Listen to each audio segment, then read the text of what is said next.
This is what it's like to be in the art industry. Kung may pera nga ba sa pagiging artist? Wala kang ambisyon. Many college students are studying useless major. Pinoy Pro Editor para sa 200 piso. Nampiyak lang. Pre, ano i-edit mo? Napakadali lang. Gagawin mo lang, trim. Habang ikaw, ayan, patuloy lang sa lintek sa passion na yan. Puro passion. Hindi tayo mapapangamin ng passion na yan. Musika ang gusto ipalamon sa kanyang pamilya. I brought it up with the client and I said, please pay me my standard rate. As the Philippines aspires to continue producing world-class doctors and nurses, but not all degrees are made equal. All degrees are not equal. Not all college degrees are created equal. Then like a job that makes some money. All sorts of visual, performing, and fine arts. 1 in 2 of them will be unemployed or underemployed. Pre, anong ba gano'ng kadali yun? Ginagawa ko nga wala pa 30 minutes, tapos na ako. We're deciding to help. Thing that we can take from as well from the recent 7 Barreto video that I did. Fine arts, $30,000 a year. Sobrang liit. Get out of college with no real employable skills. Don't walk out thinking the world is my oyster. It's not.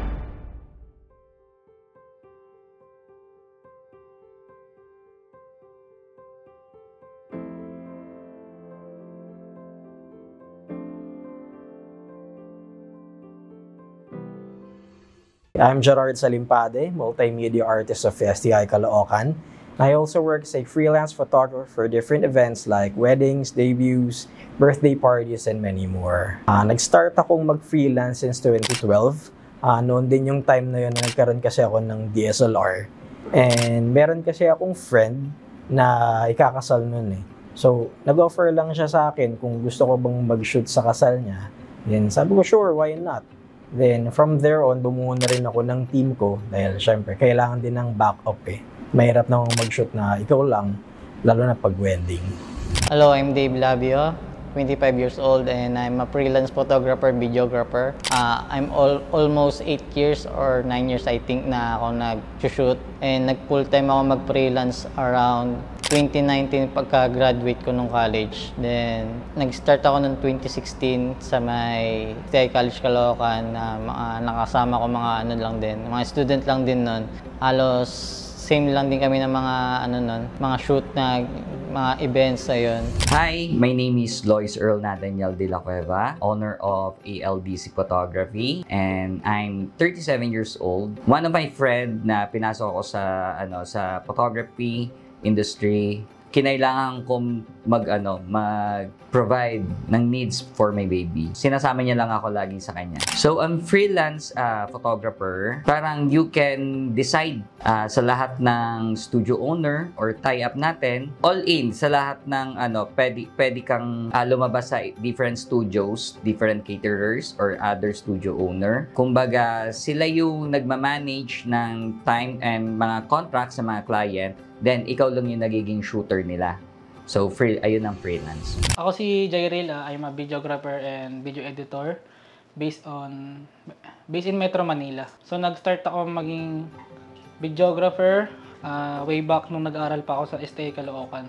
Doon ako nag-start matuto mag-video kasi nga nag-enroll ako sa multimedia arts. Pagdating ng second year, doon ko nakilala sila Dave, sila Ed, yan, si Serga, Shutterbugs. Sa mga kaklase ko, nakakuha ko ng mga shoot na sinasama ko una.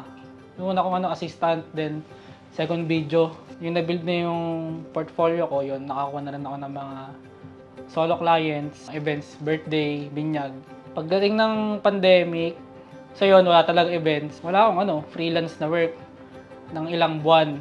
Then, doon naman nauso yung mga online grad pick, yung mga nag-home service. Yun naman yung kinarir ko, yung nagbabay-bay ako sa mga kilala, yung nagpapapicture sa bahay. Kasi nga, bawal lumabas. So, may mga shoot ako ng mga baby shoot, ganun, nag-home service ako ng photo. Kasi nga, wala lang masyadong events. Photo lang, hindi masyadong yung video dito.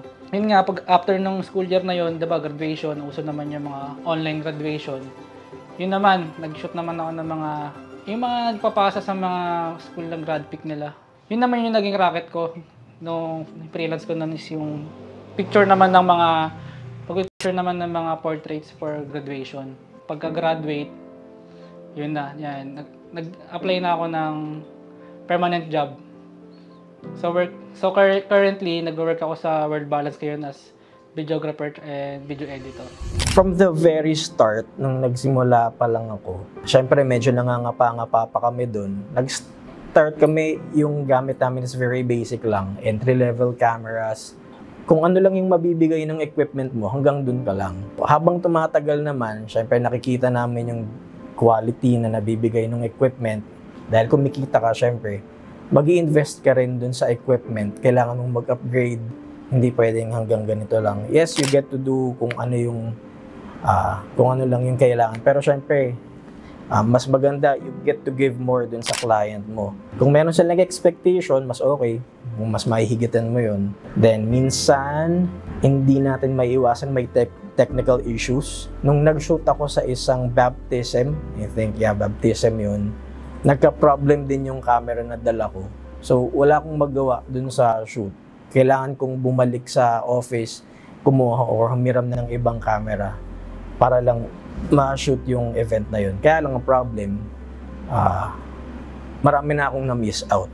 Buti na lang mabait yung client na yun, hindi rin kami nagkaroon ng problem. So yun, parante talaga lagi may backup. So sa struggle ko as freelancer is yung oras talaga. Kasi minsan, sa sobrang, hindi naman sa sobrang daming shoot, kung nagwe-wedding ako sa straight 5 days na yun, kung ang shoot ko is 10 AM start, probably matatapos siya mostly mga 7 PM or 8 PM. So, depende pa kung saang lugar siya. Tapos, siyempre, babiyahe pa, ayun. Ang struggle dun is yung tulog talaga. Ang importante kasi as a freelancer, kailangan mo healthy ka eh. Kailangan mo ng lakas din sa araw-araw mo. Yung galaw mo din kasi is hindi lang yung mind mo or yung hands mo na nag-shoot ka, buong katawan mo gumagalaw din kasi mostly mag-iikot-ikot ka sa mga yung roaming photographer or videographer ka, depende sa role mo, ganun. So, ang pinaka-struggle sa akin is yun, yung lack of time sa tulog, ganun. Ayun, sa mga maling akala nila sa freelancing, yung rates kala nila na mas mura kasi nga hindi naman tayo nag-work as company na may fixed hours tayo, ganun. So, ayun ang akala nila na mas mura yung freelancing kasi ganito yung lang nila.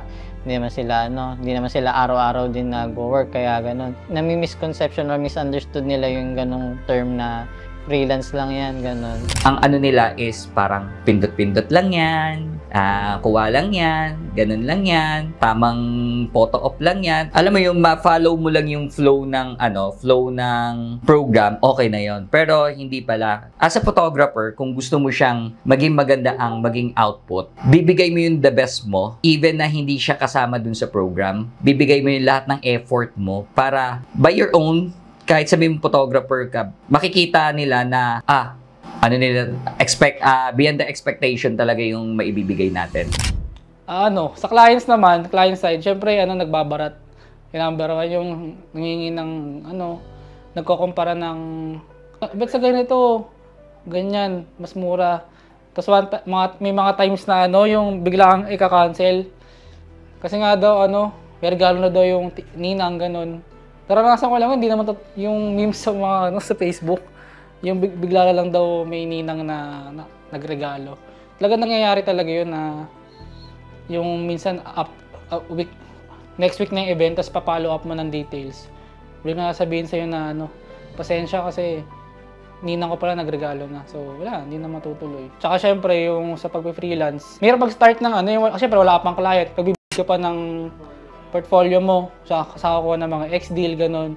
Siyempre, una, TF, siyempre, mag-i-start sa as in wala. Kasi siyempre, nagbibuild ka pala ng portfolio. Yun yung mahirap mag-start na kasi parang passion talaga yung pagiging fuel mo para magtuloy-tuloy. Hindi ko na iniisip yung TF nun. Kasi, sabi ko, ang ko naman nun, darating naman din yung, time na maranasan ko yung gusto kong TF nun kasi nga, syempre, nagigets ko naman, mahirap kasi magtiwala yung isang client sa'yo, wala ka pa talagang portfolio. So yun, habang ginagalingan ko na lang talaga. Yun yung naging struggle. Tsaka syempre, gamit. Syempre, yun talaga, paano ako mag-i-start ng freelance. Pag wala kang gamit. Parang natry ko pa nga nun, dati nag-i-event ako, iPhone eh. Kasi dati yung Canon ko wala pang 60 fps eh. Kailangan yung 60 fps para mas smooth yung ano eh. Ngayon, iPhone lang, yan. Ganun lang yung ginagamit namin.